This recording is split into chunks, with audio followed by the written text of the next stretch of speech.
Hey everyone, Dr. Andrew Rothschild, physical therapist here. Happy Saturday. I want to talk real quick about health insurance. And we've seen a lot of changes over the past, at least in my career especially, in the past 16, 17 years, really over the past 5 to 10 years especially, more dramatically, in the way healthcare cost is distributed. And what I mean by that is sort of what the patient responsibility is, and I can only speak for physical therapy for the most part. Things like co-pays, co-insurances, deductibles. I remember before I got into physical therapy, I had a Cigna plan, and I had my back surgery. I had a lumbar fusion when I was 23, so about 22 years ago.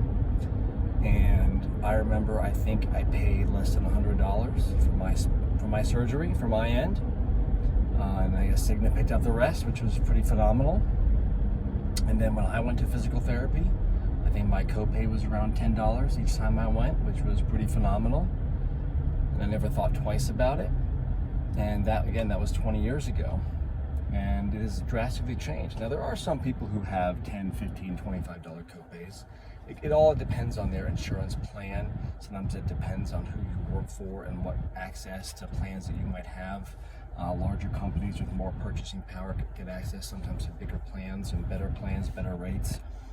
Smaller companies, it's a little bit harder because you have less negotiating power.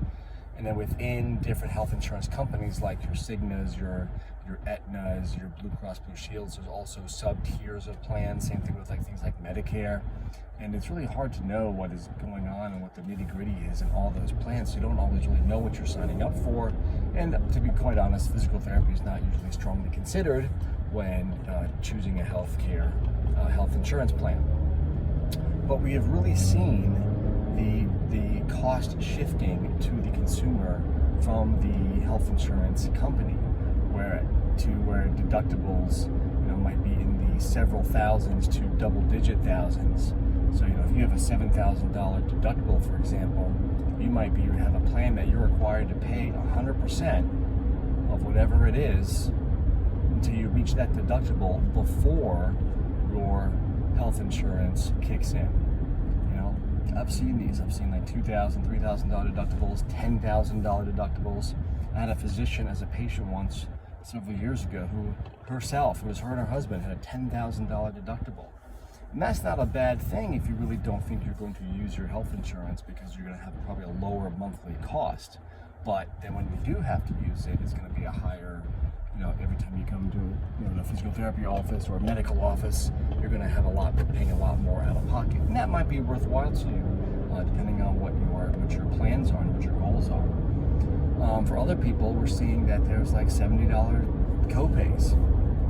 And regardless of whatever their deductible might be or what their plan might be, or there might be a co-insurance, meaning that you pay a percentage of whatever the potential billable rate of that office visit might be. Again, that might be the same for your physician visit or some other specialist visit, as well as physical therapy. But each plan is a little bit different. The big takeaway that I'm trying to impart is that the cost shifting is going higher towards you, the patient and the consumer, and your health insurance company is paying a whole lot less. Secondly, they do not care about your health. They are for-profit organizations, other than Medicare, and they are in the business of making money for themselves and for their CEO and for their shareholders. And what we've also seen is that the number of visits for physical therapy from several health insurance companies is constantly being reduced, in terms of they're only allowing a certain number per year. I've seen plans where patients have 20 visits per year, regardless of how many, if they have multiple surgeries or different injuries or accidents. It does not matter. They do not care. They will not give you more visits.